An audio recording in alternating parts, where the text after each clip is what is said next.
गुरु प्यारे साथ संगत जी, प्यार से कहना धन रंकार जी। साथ संगत जी, आज गुजरात के 3 जोनों का मिला जुला एक सुंदर सत्संग कार्यक्रम हुआ।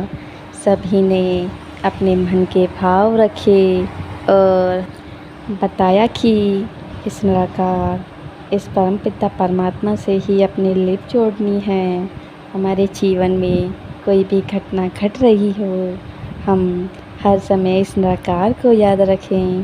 जीवन का सार यही है कि सांसारिक रूप में अच्छी घटना है तो भी उसमें शुक्राना और मन की स्थिरता बनी रहे।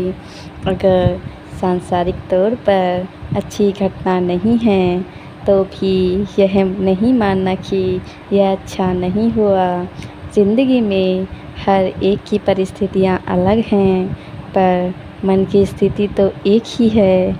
जैसे पहाड़ी की ऊंचाई पर एक स्थान है और अगर वहाँ से खड़े होकर नीचे एक साथ एक स्थान को देखें, यदि तुलना करें कि जो सबसे पहले इस ऊंचाई पर खड़े होकर पहाड़ के नीचे के निर्धारित स्थान पर पहुँचेगा, वो ही इस प्रतियोगिता का विजेता होगा। तो वहाँ तक पहुँचने के लिए हर कोई अलग अलग रास्ता अपना लेता है। कोई सड़क पर पैदल चलता है, कोई पगडंडी के रास्ते से जाएगा और हो सकता है पैरालाइट करके सीधा ही उड़कर एक स्थान से दूसरे निर्धारित स्थान तक पहुँच जाए। हो सकता है किसी की मेहनत ज़्यादा लगे, किसी की बिल्कुल नहीं, किसी को घंटों लग जाएं, दूसरे को चंद मिनटों में ही पहुंच जाए।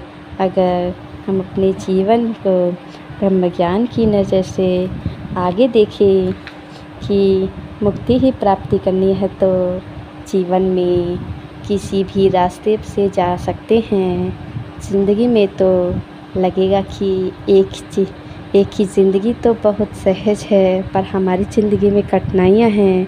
क्या पता हम अगर दूसरे से अपना स्थान बदल लेते हैं तो शायद हमारे सामने ज़्यादा चुनौतियाँ आती। परमात्मा ने जीवन में चुनौतियाँ रखी हैं, फिर भी एक सामान्य बात जो हर एक के लिए थी कि इस परमात्मा को ना भूलें, अपने रास्ते से ना भटके, क्योंकि रास्ते से भटक गई तो फिर अंत में उस स्थान तक नहीं पहुंच पाएंगे। यह मोक्ष मुक्ति प्राप्त नहीं हो पाएगी। हर समय शुक्राना के भाव में रहना है। जो भी इस परमात्मा ने दिया है, जिस तरह भी दिया हो सकता है वो हमें देखने में सही ना लग रहा हो, पर परमात्मा ने अगर ऐसा किया है तो बिल्कुल सही ही किया होगा। पर हम अपने आप को इतना तंग दिल न कर ले कि अपनी छोटी सी समस्या को इतना बड़ा करके हर एक को जा कर सुनाएं। ऐसे उदाहरण भी देखने को मिलते हैं जहाँ किसी की ज़िंदगी में इतने संघर्ष होते हैं, इतनी ज़्यादा परेशानियाँ भरी ज़िंदगी उनकी होती है, फिर भी उनके चेहरे पर सहजता, मुस्कुराहट, शुक्राना ही दिखता है कि हो सकता है परमात्मा ने इससे बुरी ज़िंदगी की लिखी हो, पर इसने तरस खाकर थोड़ा जीवन को आसान कर दिया हो।